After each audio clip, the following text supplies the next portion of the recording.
السلام عليكم ورحمة الله وبركاته.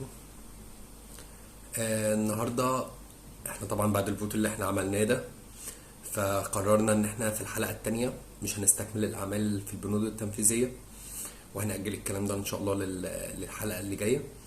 وهنتكلم النهاردة على أهم حاجة تقريبا بقت موجودة، مش بقت، هي أكيد موجودة من زمان في كل المشاريع، بس بقت أكتر وأهميتها كبيرة جدا، وهي الدوكيمنت. هي تقريبا الجودة بتقوم بتلتين الدوكيمنت اللي بتبقى في المشروع. طب ايه هي اهم الدوكيمنت اللي الجودة بتشتغل عليها؟ وهنتكلم في الاساس على ان الدوكيمنت اللي احنا بنتكلم عليها دي هي الفلوس، لان مفيش مقاول هياخد فلوسه سواء مقاول باطن او مقاول عام من غير ما يبقى عنده الدوكيمنت اللي احنا هنتكلم عليها دلوقتي. فاساس قوة الدوكيمنت ان هي الفلوس، مش مجرد ان هي اعمال ورقية رايحة جاية كده في المشروع، لا دي هي بتكتسب قوتها من خلال ان هي اللي بتجيب الفلوس. طب اولا او مبدئيا يا ريت في الكومنتات تسيبوا لي ايميلات، عشان هبعت لكم عليها نسخ من كل الدوكيمنت اللي احنا بنتكلم عليها دلوقتي، يقدر اي حد يستخدمها في اي مشروع هو موجود فيه بعد اعتمادها من استشاري المشروع. تمام، فاحنا كده بنقول ان الدوكيمنت هي اللي بتضمن الحقوق. يبقى الدوكيمنت سواء كان اي ار انسبكشن ريكويست، سواء كان ام اي ار او ماتيريال ابروفال ريكويست، سواء كان ام اي ار ماتيريال انسبكشن ريكويست، او ار اف اي ريكويست فور انفورميشن، او بي تي ار بروجكت تكنيكال ريكويست. الحاجات دي كلها ان شاء الله هنتكلم عليها، وهنتكلم عن شكل الدوكيمنت بتبقى عامله ازاي ومتجزأه ازاي، وهنتكلم عن الفايده بتاعتها وايه المواقف اللي ممكن تكون واجهتنا فيها. عرفنا ان من غير الدوكيمنت دي احنا في مشكله، او من غير الدوكيمنت دي احنا ما بنعرفش نطالب بحقوقنا. تمام، ف هنتكلم اول حاجه عن الاي ار او الانسبكشن ريكويست. الانسبكشن ريكويست هو الوثيقه اللي احنا بنقول فيها ان احنا انتهينا من اعمال شيء ما، وهنسلمه للاستشاري اللي هو يعتبر ممثل العميل بالنسبه لنا، وان احنا لما نسلم الاستشاري يبقى احنا من حقنا نطالب بثمن الايتم ده في اقرب مستخلص، او في اقرب يعني. يبقى احنا كده بنقول ان احنا من خلال الاي ار احنا بنبلغ الاستشاري او العميل ان في اعمال معينه انتهت طبقا للسبيكس وطبقا للوح، وعايزين نسلمها. والمفروض بعد ما بنسلم الاعمال دي احنا ايه؟ بناخد فلوس الاعمال اللي احنا انهيناها دي في اقرب مستخلص. طب هو ايه شكل الاي ار اصلا، او الاي ار ايه اهم البيانات اللي المفروض تكون موجوده في الاي ار؟ من اهم البيانات اللي المفروض تكون موجوده في الاي ار طبعا هو الاي ار الاي ار اصلا بيتكون من ايه؟ هنتكلم ان الاي ار بيتكون تقريبا من 3 اجزاء رئيسيه. الجزء الاول من الاي ار هو ما يعرف بالكفر ليتر، اللي هي عباره عن ورقه فيها اسم المشروع واللوجو الاستشاري، مين الاستشاري، مين الاونر، مين المقاول. بعد كده عندنا رقم الاي ار ده، الريفيجن بتاع الاي ار ده يعني تصحيحي من اي ار جديد، من اي ار تاني، ولا الاي ار ده بيصدر لاول مره. التاريخ، اسم المشروع، كود المشروع. تمام، بعد كده بنقول ايه هي الاكتيفيتي دي اساسا، نوعها ايه الاكتيفيتي. بس انا هفترض اكتيفيتي خرسانه، اكتيفيتي مباني، اكتيفيتي دهانات، اكتيفيتي نجاره، ايا كان. بنكتب نوع الاكتيفيتي. نوع الاكتيفيتي دي معماري ولا نوعها ولا انشائي ولا كهرباء ولا ميكانيكا ولا مساحه ولا اعمال اخرى. اللوكيشن بتاع الحاجه اللي احنا بنتكلم عليها دي فين. لو احنا شغالين في عماير، فهل دي عماره واحد ولا اتنين ولا تلاته؟ لو احنا شغالين بنظام الزونات، هل دي زون واحد ولا زون ايه ولا زون بي ولا زون اتنين ولا زون تلاته، ايا كان. السبيكس ريفرنس، الاعمال دي تمت على انهي مواصفه بالظبط. بنكتب رقم المواصفه سواء كانت مواصفه واحده او مواصفتين او ثلاثه.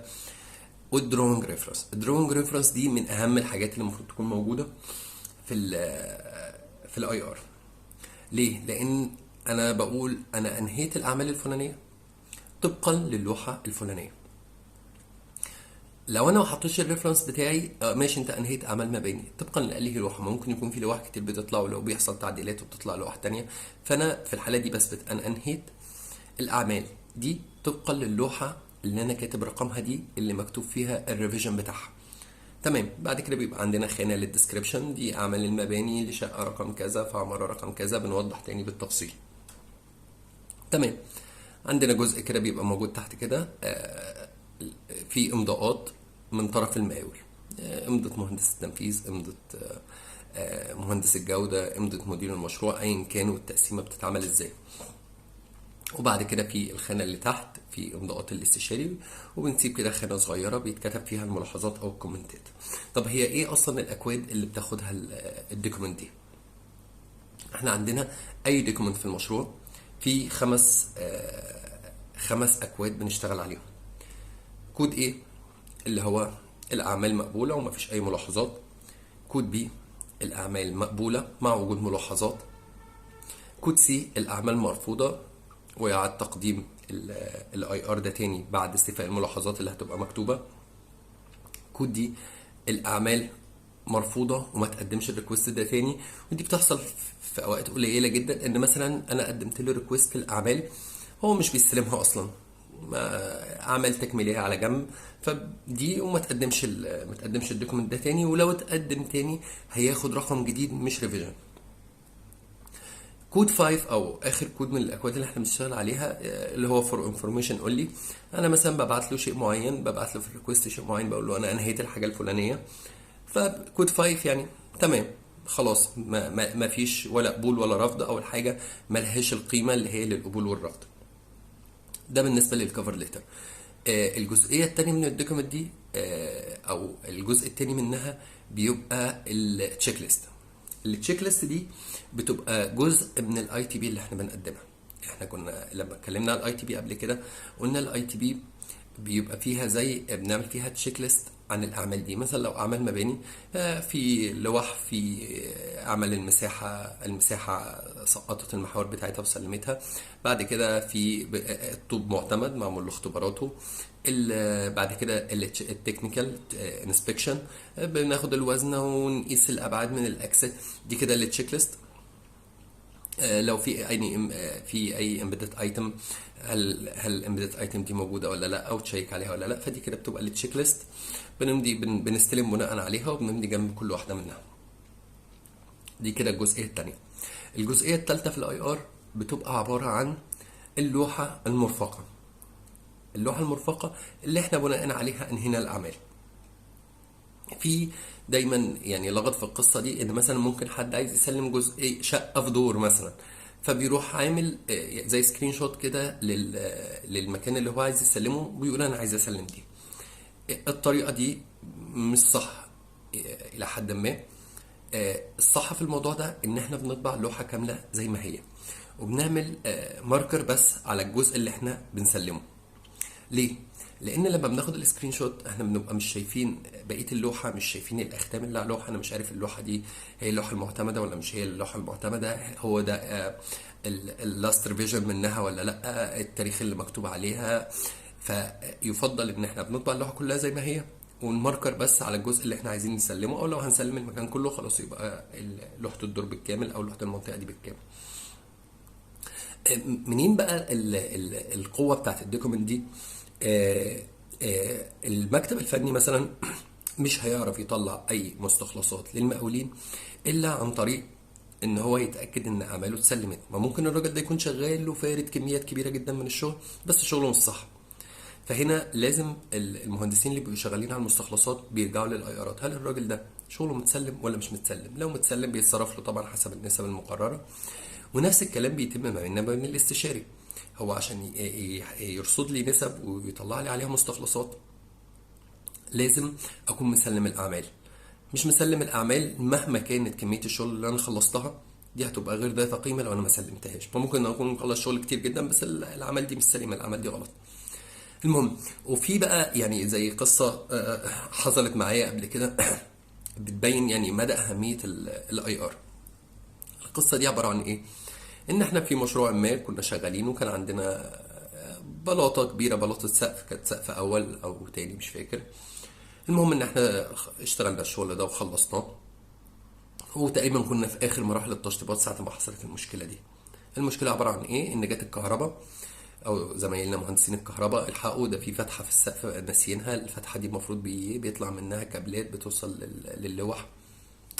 ف ازاي نسينا فتحه؟ وفتحه جايبين مقاس فتحه مش عارف 2 متر في كام، فتحه كبيره يعني، شيء ما يتنساش يعني، حتى بالعين نفتكرها. المهم رجعنا، طب هو السقف ده اتصب امتى ومين اللي استلمه ومين اللي بص عليه، وخدنا رجعنا بقى، خدنا الاجراءات كده بالراجع، لقينا بالفعل السقف ده متسلم ومعمول له اذن الصب بتاعه، والاستشاري ماضي ان هو استلمه وحداده ونجاره والدنيا تمام، وطالع لي ريليز على الكهرباء وريليز ميكانيكا والدنيا تمام مفيش اي مشكله. طب فين ندور في الدوكيمنت.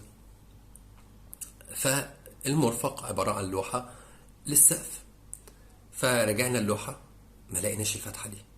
طب هل احنا كنا شغالين بلوحه مش معتمده؟ بصينا في الفتحات لقينا بالفعل الفتحه دي مش موجوده في اللوحه اللي في ايدينا، وموجوده في اللوحه اللي في ايد مهندس الكهرباء. طب ازاي؟ طب ايه طب ايه ارجع، لقينا ان حصل تحديث للوح بعد ما احنا صبينا. تحديث اللوح اللي بعد ما احنا صبينا ده كان زود الفتحه دي. احنا طبعا لو ما كانش معانا الريكوست وجواه اللوحه بتاعته الواضحه الباينه الكامله اللي عليها الريفيجن بتاعها وعليها كل حاجه، كان ممكن احنا كمقاول نتحمل الموضوع ده بالكامل على اساس ان هو خطأ مننا. انما في الحاله دي، وبما ان احنا ما كناش الجهه اللي بتصدر اللوح، فكده المشكله مش عندنا. احنا اشتغلنا في الوقت اللي انت قلت لنا عليه باللوحه اللي انت اديتها لنا، وما قصرناش في اي حاجه. حصل ابديت بعد ما احنا صبينا، والصب طبعا كان موافقتك بعد ما احنا صبينا. يبقى حتى الاعمال اللي هنقوم بيها عشان هنعمل الفتحه، ودي قصه مش كبيره، ان احنا هنزود او هنفتح مكان للضغط اللي هم محتاجينه. بس الكلام ده هيتم بتكلفة، او يعني التكلفة دي هتبقى على حساب الجهة اللي اصدرت اللوحة، او على حساب العميل، او على ايا كان المتسبب. المهم ان هو مش احنا. ده بالنسبة للانسبكشن ريكويست واهميته. يعني ايه، حاولنا نلخص الموضوع ان شاء الله. كل الكلام ده سيب بس كومنت ميلك وهبعت لك كل الفورمز اللي احنا بنشتغل بيها. الحاجة التانية اللي عندنا من الحاجات المهمة جدا هي الام اي ار، او طلب اعتماد المواد، اللي هو الماتيريال ابروفال ريكويست. طلب اعتماد المواد، احنا دلوقتي في اي مشروع عندنا طبعا ماتيريال كتيره جدا بنستخدمها. المفروض ان احنا في الاول بنعمل الستادي بتاعتنا، ان احنا نبدا نعتمد مواد ونتاكد ان المواد دي مطابقه للي مطلوب في السبيكس بتاعه المشروع، وان البند ده موجود في البي او كيو. تمام، مش هنتكلم على الجزئيه بتاعت الاعتمادات دي، ان شاء الله هيبقى ليها حلقه مخصوص. انما احنا بنتكلم ان خلاص اوكي، احنا راجعنا فنيا واتاكدنا مثلا ان الاسمنت ده مطابق لمواصفات المشروع، وان الطوبه دي مطابقه لمواصفات المشروع. فبيبقى عندنا برضو نفس الكلام. هيبقى المره دي السمتر هيبقى عباره عن حاجتين: كفر ليتر والداتا شيت، الكتالوج وجواه الداتا شيت والاختبارات السابقه بتاعت الماده اللي احنا مقدمينها للاعتماد. بنعتمد مصنع طوب مثلا، فهيبقى عندنا الكفر نفس اللي فات بالظبط، بس بدل ما هو انسبكشن ريكويست هتبقى ماتيريال ابروفل ريكويست، معماريه ولا انشائيه. مرفق معانا داتا شيت، كتالوج اوكي. هل بمودين عينات كمان مع السبميتال ده؟ لو في عينات بنعلم على عينات، بنكتب اسم الشركة المصنعة، المواصفة ده طبقا لأنهي مواصفة، البند ده في المقايسة رقمه كام، وبنمضي جنب الكلام ده بعد ما بنراجعه كويس. وبنبعت السبميتال للاستشاري. هنفترض جدلا خلاص الاستشاري قال اوكي انا موافق على المادة دي او موافق على نوع الطوب ده. ده هيودينا لدوكيمنت اخرى وهي الام اي ار، الماتيريال انسبكشن ريكويست. انا مش هقدر او الاستشاري مش هيحاسبني على اي حاجه انا جبتها غير لما تتحقق الشرطين دول، ان هي يكون ليها ام اي ار وام اي ار. الماده دي معتمده وتم توريدها وتسليمها للاستشاري.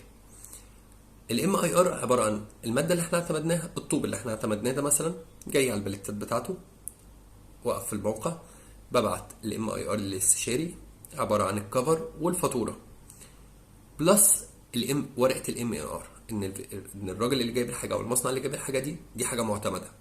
بينزل بنعمل الفيجوال انسبكشن بنبص على الحالة العامة للطوب، البليتات متقفلة كويس، مفيش حاجات مكسرة، الشكل العام منتظم، مفيش أي مشكلة. المفروض إن احنا بنسحب عينات من الحاجات دي، بتروح للاختبار، ودي تعتبر موافقة مبدئية على نزول الحاجة أرض الموقع. في بقى ماتيريال بيبقى عليها خلافات كتير جدا، زي مثلا الرخام، لا ده تون فاتح، لا ده تون غامق، لا نرجع هنا بقى، بنرجع لإيه؟ للاعتماد نفسه. احنا ساعة ما اعتمدنا النوع اللي اعتمدناه وكان شكله عامل ازاي. المفروض ان في كل مشروع بيبقى في حاجة اسمها السامبل روم. السامبل روم دي هي ايه؟ احنا اعتمدنا الباب ده، بناخد منه واحد ونحطه في السامبل روم، عشان لما يحصل خلاف خلال مراحل المشروع بنرجع للسامبل روم بتاعتنا. اللون ده كان فاتح، لا اللون ده غامق شويه، لا اصل التفصيله بتاعت الرسمه اللي على الباب شكلها كذا، لا الرخامه دي كان فيها تعريجه بالشكل الفلاني او فيها موج بالشكل الفلاني، لا دي كان فيها كلام كتير كده. المهم خلاصه القول فيه ان احنا بنرجع للسامبل روم اللي في الاغلب بنبقى ماضيين عليها كمان، ونحط الحاجتين قصاد بعض ونتاكد هي دي هي دي. فده حسم الجدل بيتم بالطريقه دي، خصوصا في الحاجات المعماريه اللي الفيجوال انسبكشن هو اللي فيها اساس، والاختبارات دي بتبقى يعني ايه، زي تحصيل حاصل. اهم حاجه ان هي شكلا هي مطابقه، بعد كده بنروح لقصه الاختبارات. دول تقريبا الدوكيمنت الرئيسيه. هنضيف عليهم بس الار اف اي او البي تي ار. الار اف اي اللي هو ريكوست فور انفورميشن، او البي تي ار بروجكت تكنيكال ريكوست. دول عشان برضو ليهم تأثير مادي على حاجات. احنا دلوقتي في تفصيلة ما مش واضحة في اللوحة، بصينا في اللوحة التفصيلة دي ناقصة او مش واضحة، فبنبعت ار اف اي. هو عبارة عن طلب بنبعته شبه اي ليتر من اللي احنا وصفناهم من شوية، بنحط فيها اللوحة ونماركر على الجزء اللي احنا مش فاهمينه او الجزء اللي فيه مشكلة او الجزء اللي مش واضح، وبنستفسر عن الشيء ده. البي تي ار بروجكت تكنيكال ريكويست هو نفس الكلام. يعني كل كلمه من دول من اللي احنا استخدمناهم ليها مرادفات تانية كتير، هتختلف من مشروع للتاني للتالت. كل مشروع هيستخدم مصطلحات معينه. المهم ان في الاخر المحصله او الخلاصه القول هي واحده، ما فيهاش خلاف. المهم دي تقريبا الدوكيمنت الرئيسيه بالنسبه لمهندسين الجوده اللي بيبقى مبني عليها فلوس. من غير ما نسلم الاعمال احنا مش هنعرف ناخد فلوسها، من غير ما نعمل نعتمد المواد احنا مش هنعرف نوردها اصلا، من غير ما نعمل ام اي ار احنا مش هنتحاسب على توريد المواد دي.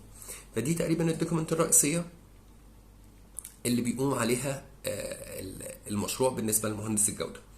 اتمنى ان انا اكون قدمت اي معلومه جديده. باكد تاني في الكومنتات سيبوا ميلادكم او حتى الواتساب، انا ان شاء الله هبعت لكم كل الفورمز اللي احنا شغالين بيها عشان تقدروا تستخدموها لو في اي استفسار او اي حاجه تخص الكلام اللي انا قلته. هستنى كومنتاتكم، وان شاء الله نتقابل في فيديو الجاي. هنحاول نتكلم عن الميثود ستيتمنت والبي كيو بي او اللي هي بروجكت كواليتي بلان ان شاء الله في الحلقه اللي جايه. شكرا جزيلا لكم ونتقابل على خير.